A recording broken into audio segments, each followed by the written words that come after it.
Hello, in this video I'll be discussing how a network policy is developed and implemented. To do this, I'll be speaking to Richard, an IT manager that I work closely with, and he will share some of his experiences with us. Richard is not here with me today, but we will be having an online discussion over VoIP. Every organisation will have a network policy that they will require their users to follow. This can be anything from keeping a password secure to how one must act and interact with each other when using the IT equipment. Richard, through your general experiences working in the IT sector, what would you say the purpose of a network policy is? Well, it's really important an organisation does everything that would be expected from them to make sure that the data they hold is kept secure. This is a requirement of the Data Protection Act.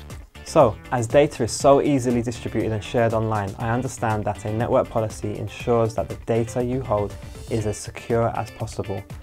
So, what are the main threats to an organisation? Well, generally speaking, the threats could be internal or external. So, for example, externally it could be a hacker with the intent of writing a program to delete all the data on your network. Or internally it could be an unhappy employee who just wants to cause havoc in the organisation. I understand. So if something like that was to happen, it could really cripple a company.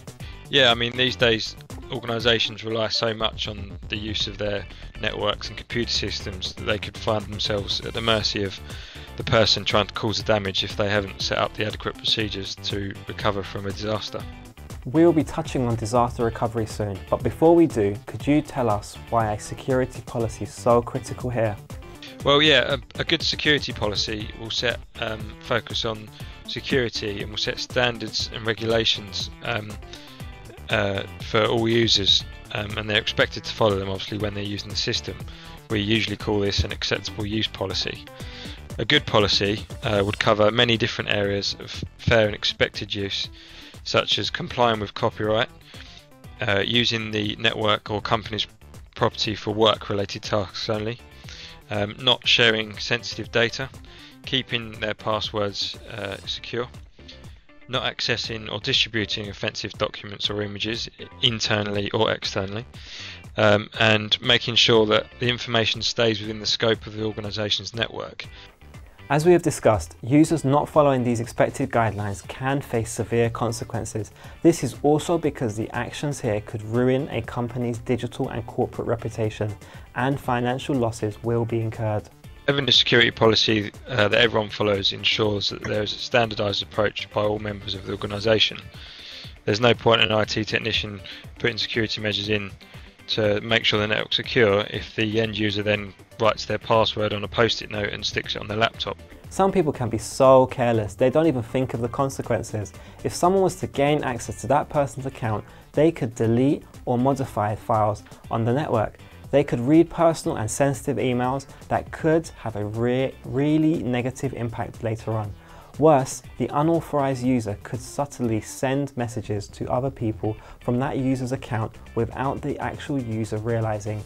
This could go on for months without being noticed.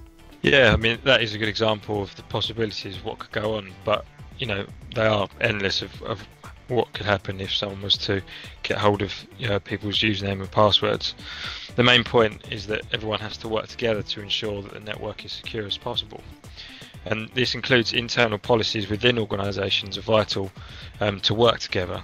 So for example, the IT department and the HR department have to work together using starter leaver policies to make sure redundant accounts when people leave are disabled, and when people start that the right users have the right security settings for their job.